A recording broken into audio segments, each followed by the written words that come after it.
Alright. And here we are again. Man, there really is no safe space. At least, I'm not gonna worry about it. Alright, so, hello. How's it going? Again. It is cute or bad, depending on how you view the current political climate. Pardon the adjusting. Just need to find a surface that can act as a thing. I am slowly running out of options. Doesn't matter. If I can get like a second nail in here, it's fine. It's not fine. I'm not fine. Everyone just is. Well, you've seen the news, right? Cancellation after cancellation after lovely cancellation. And you know what? Yeah, that actually works. The powers that be, ABC, NBC, CBS, they are all ruled by one agency, the FCC.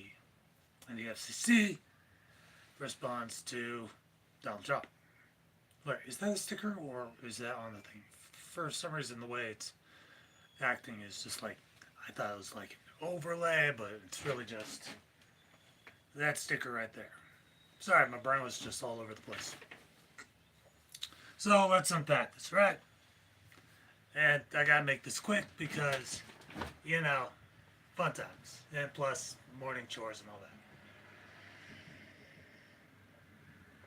So, what is happening in the world today? Well, currently we're living through a presidency which feels more and more like a authoritarian dictatorship tyrant or tyrancy or however the fuck you say it, because it doesn't really matter. Or maybe it does. Maybe everything that we say, do, react, post has a direct effect on what celebrity is going to be canceled next, or what show is going to be canceled next, or pulled off the air, or banned from streaming. But the great thing about this day and age is that anyone can create a new media platform. Anyone. They don't have to be huge. They just have to set everything up. And that's what's going on here. For every major show, celebrity, or a thought process that's being dropped,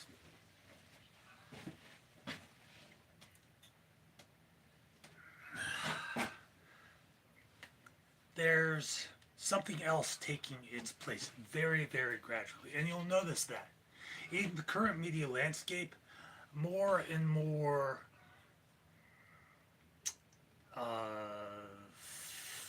analytical and critical thinkers are being replaced by those that are going to toe the line.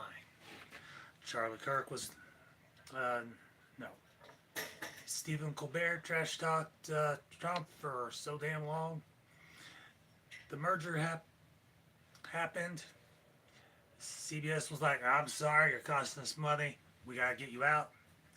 But it's already been proven that the only reason they did that was so that way Trump would allow the FCC to allow the merger between Skydance and CBS. So that was an indirect pressure from the president onto CBS through a third party to get rid of a critical analysis personality. And that's what Stephen does. He just dives straight in for that first monologue. Then Trump was like, okay, we got Stephen out of the way. He's got a little time left. So let's knock out the next one on my list of people I don't like. Jimmy Kimmel. Same fucking process. Put put pressure on the FCC to take action against ABC to knock out Jimmy Kimmel. Now, these two are important because Midas Touch or Golden Touch or Golden Midas, Midas Gold, whatever the fuck that company's name is taking notice of this. And they're mainly doing podcasts and posts and everything else, and that's cool. But now they've got a golden opportunity, golden, to snag every single show or celebrity that gets put out from the top three. That's ABC, CBS, and NBC, and maybe Fox as well. Maybe I don't know, and bring them on board. And what they'll do, mark my words on this, what Midas will do, will create a new media landscape or a new media platform. Mind you, the FCC is like, all right, cool. They've got this. The FCC is the primary governing body when it comes to new entertainment or basically managing entertainment. They respond directly to the president, blah, blah, blah.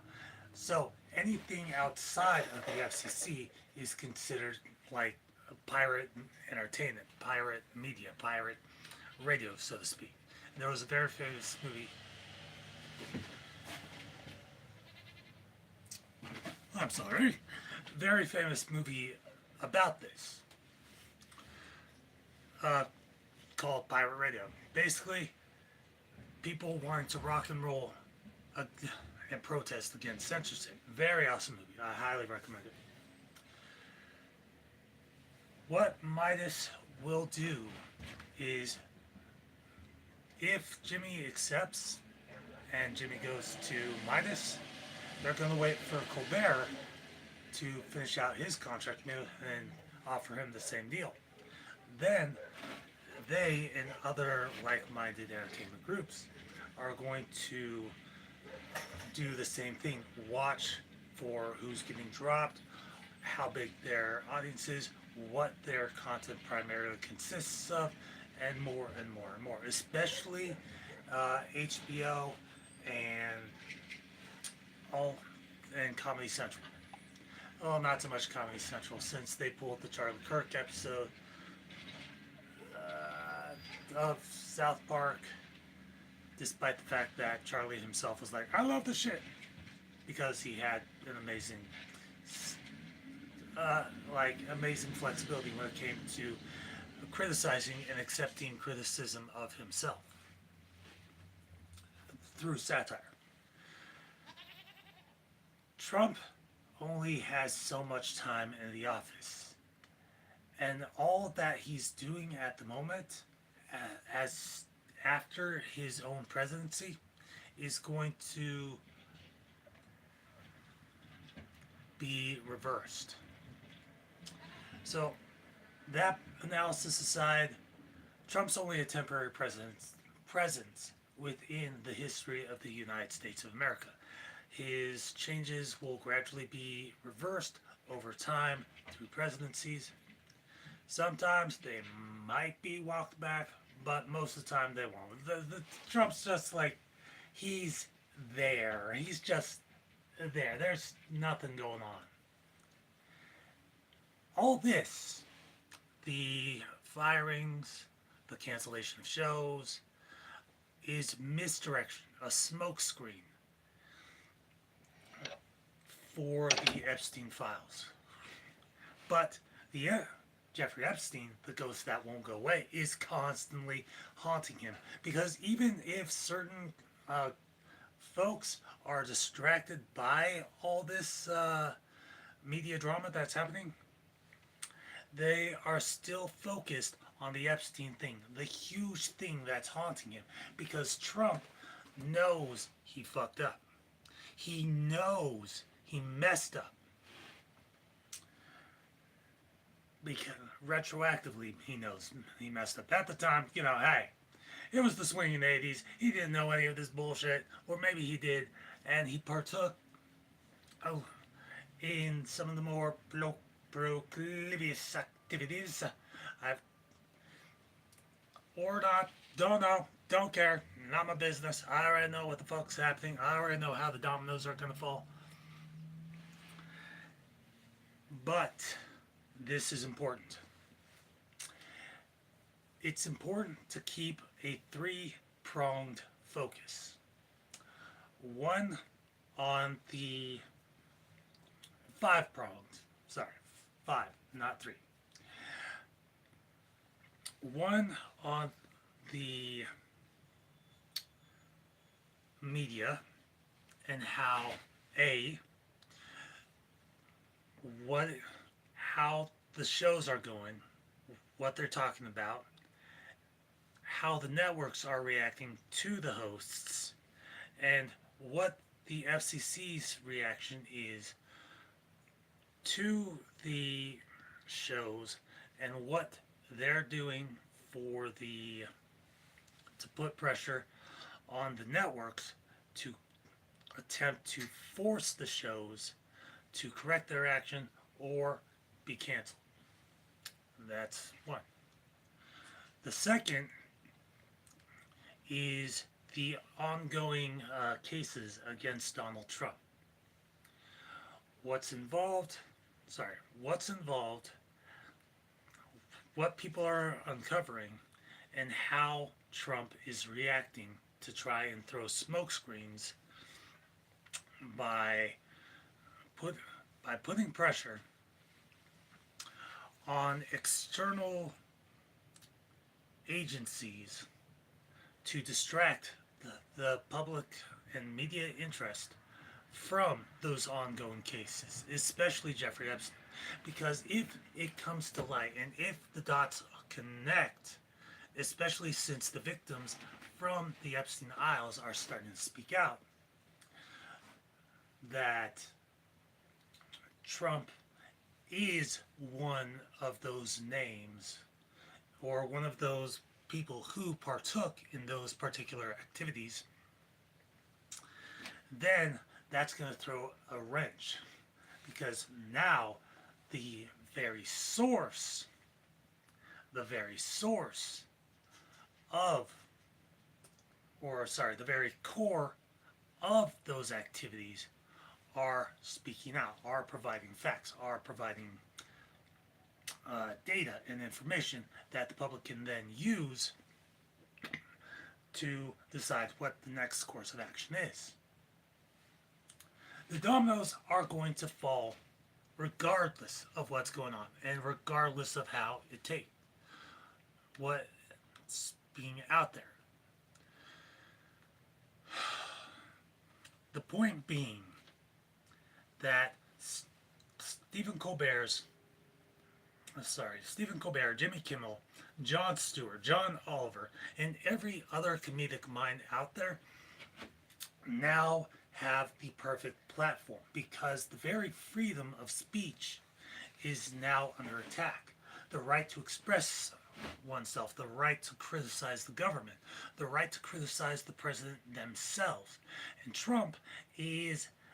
Donald is acting as though he is a king. He is not. He is a figurehead in a figurehead position that is slowly and progressively putting the fear of God into those who are too cowardly to stand up for themselves.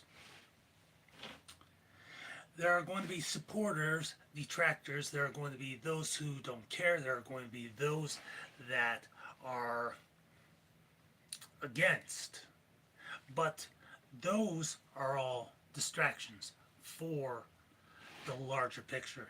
Because if you zoom out, get a bird's eye view of the whole entire thing, it's about the gradual mindset of the political landscape of the country itself. There's an old saying, hard times create soft people create easy times create hard times, and hard times create hard people. Something to that effect. It's all about the natural evolution of the collective subconscious mindset of the population of the country.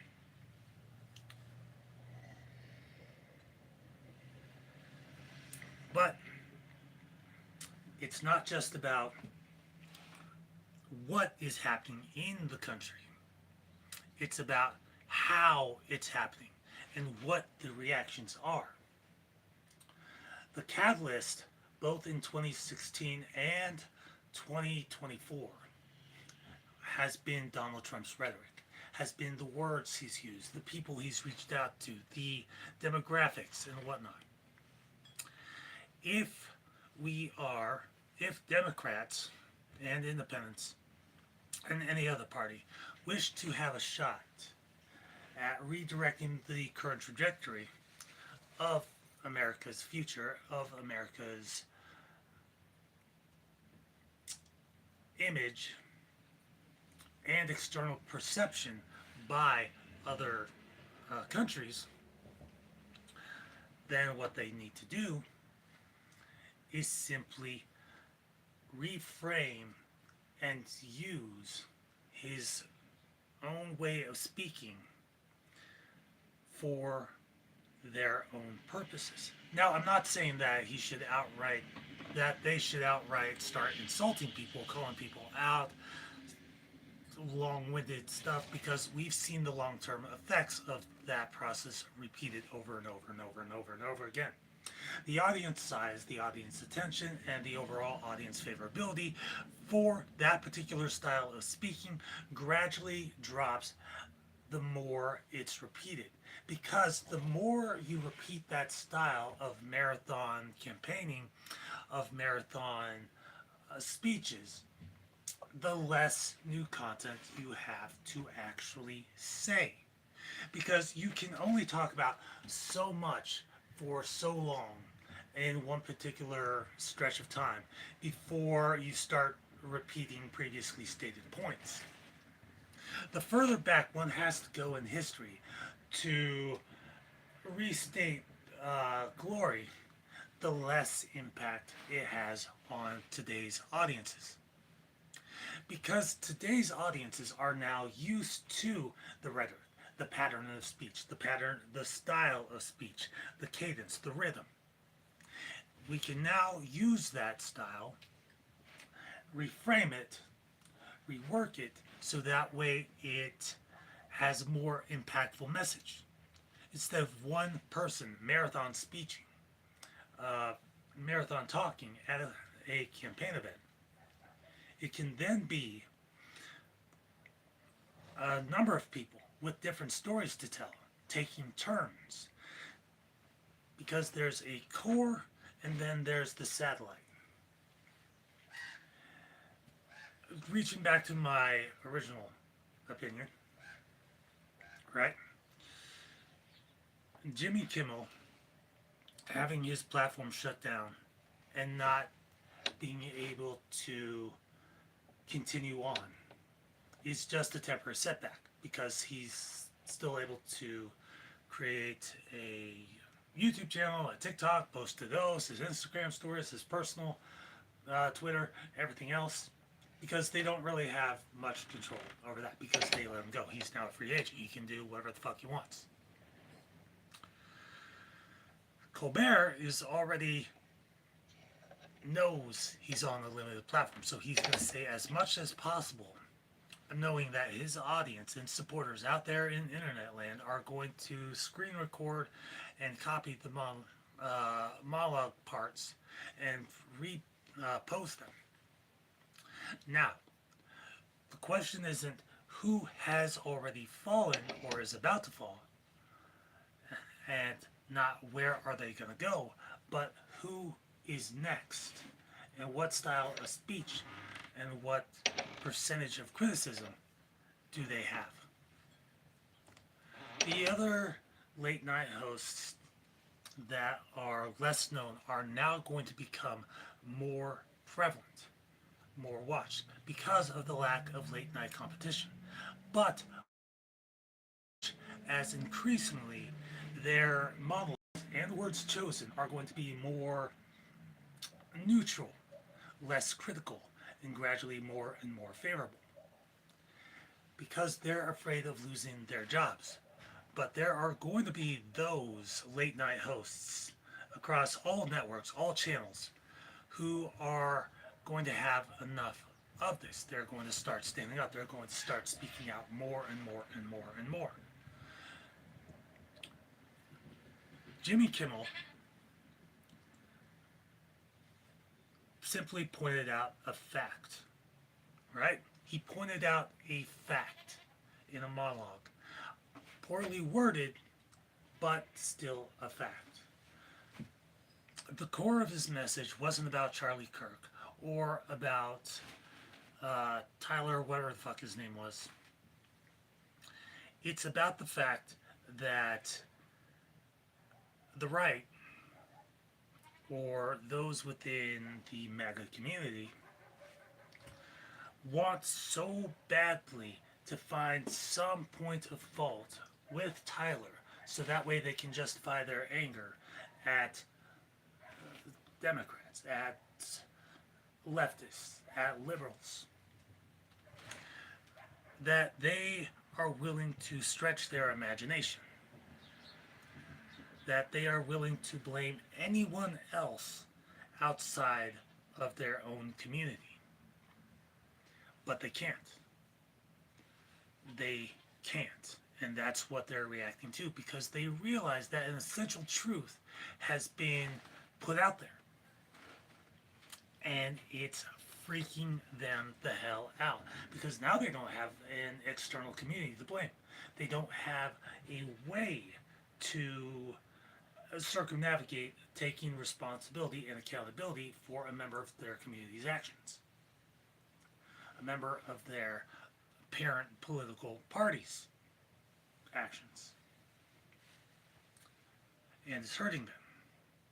So now what we're seeing is a gradual and increased level of censorship over any voices that point out the most obvious thing in the world. A true blue, dyed and do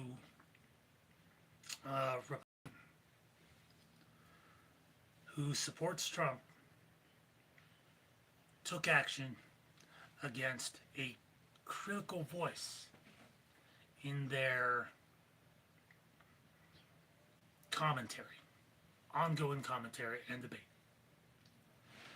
And now that it's gone, they're retaliating against voices for the left, thinking an eye for an eye. But really, that's not at all what's happening. Because now,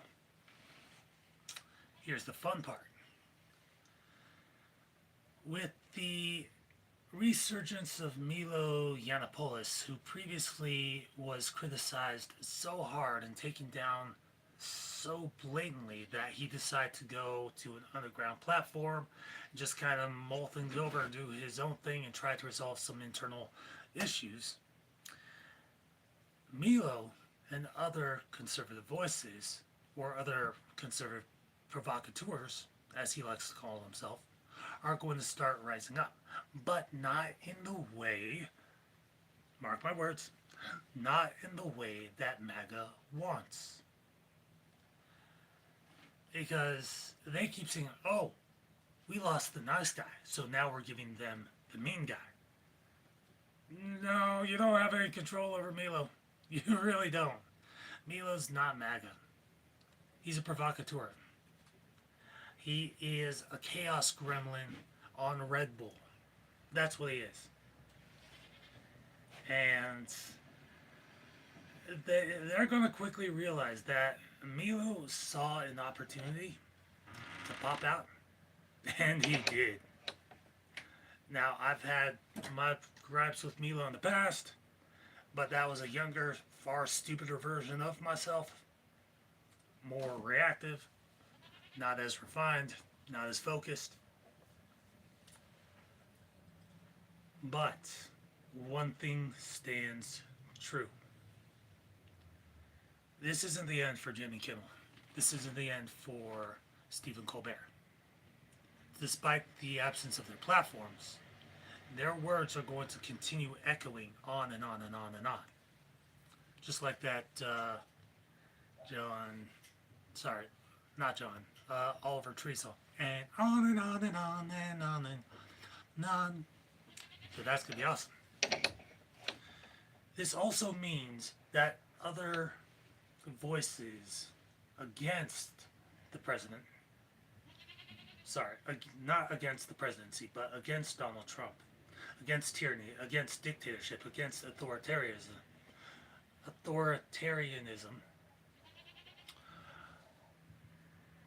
are going to start speaking out, creating other platforms for them, for their voices to be heard, to be more focused, not scripted into segments.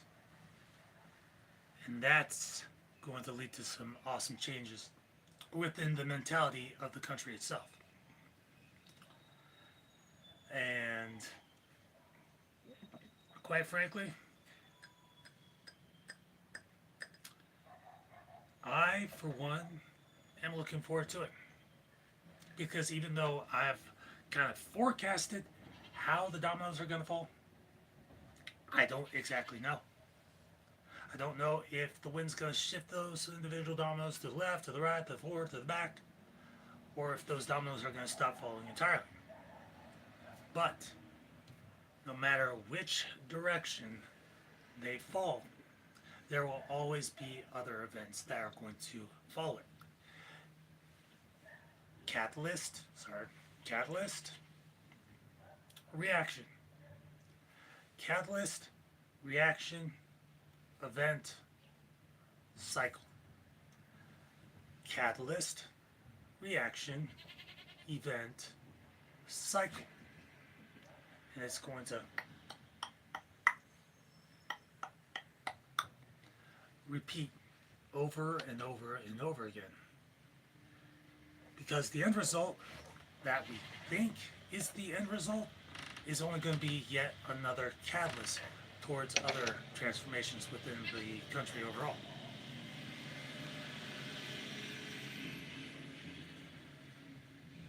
There was one final weird thought I had earlier this morning, that eventually what's going to start happening, if the reaction is more visceral and a deep enough cut is had, is that the populations are of each state are going to be split down the middle between into three sections: liberal, independent, Republican, or sorry, conservative. So Democrat, independent, Republican, liberal, neutral, conservative. And these slices are going to be evenly split between those three sections, in all shades in between. It doesn't matter if you're male, female, in between, special characters, none. Because how you're raised, the belief system of your parents, influences the next generation. Whether they're going to be for it, not have any real effect by it, or against it, it's going to shape how the populations are going to start shifting into what areas.